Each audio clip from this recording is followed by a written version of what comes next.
CAC trae para ti un tip de gestión preventiva. Y hoy estaremos conversando sobre la seguridad de trabajos con la electricidad. Al hablar de trabajos con electricidad, se pudiera inferir que nos referimos exclusivamente a trabajos que involucran instalación, operación y mantenimiento de sistemas sometidos a tensión eléctrica. Sin embargo, lo cierto es que toda aquella actividad donde estén involucrados elementos sometidos a tensión eléctrica pueden presentar situaciones asociadas con daños tanto a las personas como a las propiedades. Ahora bien, antes de comenzar a hablar sobre seguridad con electricidad, conviene que conozcamos las variables que están asociadas con esta energía. Estas son el voltaje y el amperaje. Para hacer más sencilla la interpretación de estas dos variables, hagamos una comparación con otro fluido que probablemente conozcamos bien. Esto es el agua.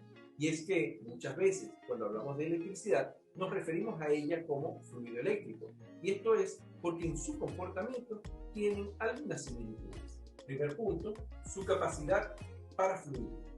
Cuando colocamos agua en un recipiente y lo colocamos a una determinada altura, y esto lo conectamos con otro que se encuentra a menor altura a través de una tubería, el agua tiende a fluir del recipiente a mayor altura hacia el recipiente con menor altura. Esto es por la energía potencial que presenta derivada precisamente de esa diferencia de nivel. Por tanto, a mayor cota, pues mayor será la energía potencial, lo cual incrementa la capacidad para fluir. Es decir, a mayor diferencia de nivel, mayor facilidad para fluir tiene el agua. Si ahora hablamos de la electricidad, esa energía potencial es lo que llamaremos voltaje. Por tanto, el voltaje representa la capacidad de la electricidad para moverse entre dos puntos que están a diferente potencial. A mayor diferencia de potencial, mayor será la distancia que la electricidad podrá desplazarse en lo que llamamos un arco eléctrico. Un arco eléctrico es una descarga destructiva generada por la ionización del gas circundante como consecuencia de una conexión eléctrica accidental entre dos superficies o elementos de diferente potencial, de diferente posición de fase, o entre un electrodo y un circuito a tierra. El segundo elemento es la cantidad de flujo. Un líquido se desplaza en función de la cantidad de moléculas que se movilizan a través de una sección por unidad de tiempo, lo que conocemos como caudal. A mayor volumen desplazado, pues mayor caudal. En la electricidad, ese desplazamiento se refiere a las cargas eléctricas, las cuales podemos medir con la magnitud llamada amperaje. El amperaje mide, pues, la cantidad de corriente. Dado que la primera hace referencia a potencial y la segunda a flujo, es lógico entender que los efectos de la electricidad vienen dados por el amperaje, que es, a final de cuentas, la cantidad física que podemos asociar con el daño. Por su parte, el voltaje será el responsable de facilitar que ese flujo de corriente se produzca. Visto de otro modo, en una condición de fuente eléctrica descubierta, el voltaje determinará la distancia segura de aproximación. A mayor voltaje, se requiere mayor distancia de seguridad entre nuestro operador y los puntos sometidos a tensión eléctrica. Por supuesto, tendremos que diferenciar entre lo que es corriente alterna, corriente directa, corriente continua, y aunque solemos utilizar los conceptos de corriente continua y corriente directa como sinónimos, lo cierto es que, aunque tienen condiciones similares, no son exactamente lo mismo. Corriente alterna es una corriente eléctrica variable en la que las cargas eléctricas cambian el sentido del movimiento de manera periódica. Corriente directa es aquella cuyas cargas eléctricas o electrones fluyen siempre en el mismo sentido dentro de un circuito eléctrico cerrado, moviéndose del polo negativo hacia el polo positivo. Se obtienen eliminando la fase variable de la corriente alterna.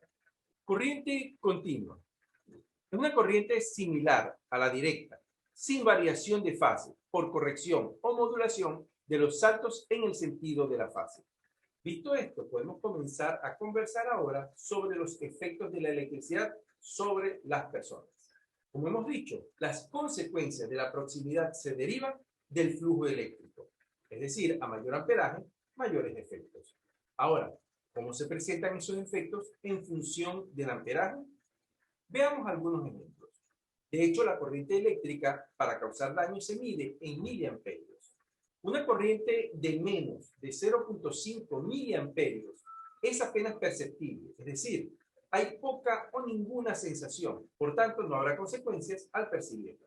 Entre 0.5 y 10 miliamperios se presenta cosquilleo, calambres y movimientos reflejos en las partes del cuerpo que estén en contacto o que lleguen a formar parte del circuito. De 10 a 15 miliamperios ya comenzamos a percibir algunos efectos. De hecho, este es el umbral de aprehensión involuntaria. De 15 a 25 miliamperios hay contracción en los miembros, respiración forzada, aumento de tensión arterial y este es el límite de tolerancia. De 25 a 50 miliamperios ya pueden percibirse efectos como taquicardia irregular, tetanización severa, inconsciencia e incluso fibrilación ventricular. De 50 a 200 miliamperios hay fuertes contracciones musculares sin fibrilación ventricular cuando el contacto es menor a un ciclo cardíaco. Ahora, si el contacto se mantiene, puede generar fibrilación ventricular, inconsciencia, marcas visibles e inicia la electrocución. Entre 200 y 1000 miliamperios, la fibrilación ventricular, inconsciencia, las marcas visibles y el inicio de la electrocución ya no requieren que se complete un ciclo cardíaco. En mucho menos tiempo, estos efectos se presentan. Sin embargo, si el contacto se mantiene por más de un ciclo cardíaco, puede haber un paro cardíaco reversible, inconsciencia, marcas visibles, quemaduras e incluso, posiblemente, la muerte.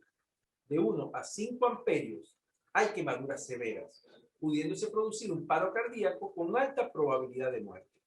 Ahora bien, muchas personas consideran que la principal causa de muerte asociada con los accidentes con electricidad se deben precisamente a la electrocución. Y no, esto no siempre es así. De hecho, las estadísticas nos dicen que las causas de fatalidad asociadas con la electricidad se deben en un 26.8% de los casos a las caídas y resbalones asociadas con el contacto eléctrico, 18.7% a golpes por caída de objetos y es con un 8% la tercera causa las quemaduras por arco eléctrico. Según la Administración de Seguridad y Salud Ocupacional de los Estados Unidos, OSHA, las principales desviaciones asociadas con los trabajos en sistemas sometidos a tensión eléctrica están asociados con la protección del conductor contra abrasión, partes vivas expuestas, conexión a tierra inadecuada, falta de cubierta en las cajas eléctricas y cables y cordones flexibles sin alivio de tensión. Un plan de acción preventiva para trabajos con electricidad tiene por objetivo primario prevenir contacto con líneas energizadas. Por tanto, se debe orientar a instalar y mantener guardas y protecciones, asegurar el mantenimiento de conectores, tapas, cajas y otros elementos de resguardo, mantener un plan de formación del personal expuesto, cumplir con el programa de cierre, bloqueo y etiquetado Loboto, mantener una adecuada señalización de los elementos riesgógenos. Por parte del colaborador, es importante que se establezcan planes que permitan examinar el equipo eléctrico en el sitio, identificar todas las exposiciones potenciales a partes vivas, reparar o reemplazar el equipo dañado tan pronto como sea posible, capacitar a los empleados sobre las prácticas básicas de seguridad. Estas medidas pueden ser complementadas con la aplicación de las llamadas 5 reglas de oro. Estas 5 reglas de oro están ampliamente compartidas en el ámbito del trabajo que involucra electricidad. En particular, podemos tomar como referencia el anexo general del Reglamento Técnico de Instalaciones Eléctricas RETIE de Colombia. Ahora, ¿cuáles son esas 5 reglas de oro? Primero, efectúa el corte visible de todas las fuentes de tensión mediante interruptores y seccionadores, de forma que se asegure la imposibilidad de su cierre introspectivo. En aquellos aparatos en que el corte no pueda ser visible, debe existir un dispositivo que garantice que el corte sea efectivo. Segundo, condenación o bloqueo, si es posible, de los aparatos de corte. Esto, sumado a la señalización en el mando de los aparatos indicados, no energizar o prohibido maniobrar y retirar los portafusibles de los cortacircuitos. Tercero, verificar ausencia de tensión en cada una de las fases, con un detector de tensión apropiado al nivel de tensión nominal de la red, el cual debe probarse antes y después de cada utilización. Cuarto, puesta a tierra y en cortocircuito de todas las posibles fuentes de tensión que incidan en la zona de trabajo. Esta es la operación de unir entre sí todas las fases de una instalación. Y quinto, señalizar y delimitar la zona de trabajo. Es decir, indicar mediante carteles con franjas o símbolos el mensaje que debe cumplirse para prevenir el riesgo de accidente. Y hablando de medidas importantes, no olvides suscribirte al canal, darle un me gusta al video y dejarnos un comentario para seguir nutriendo esta fuente de información. Dicho de otro modo, hablamos de un protocolo de seguridad que establece cierre, bloqueo y etiquetado del circuito, verificación de no tensión, puesta a tierra y señalización, delimitando el área de trabajo. Son medidas sencillas que tenemos a la mano y podemos aplicar si nuestro sistema ha sido desarrollado con criterio de seguridad.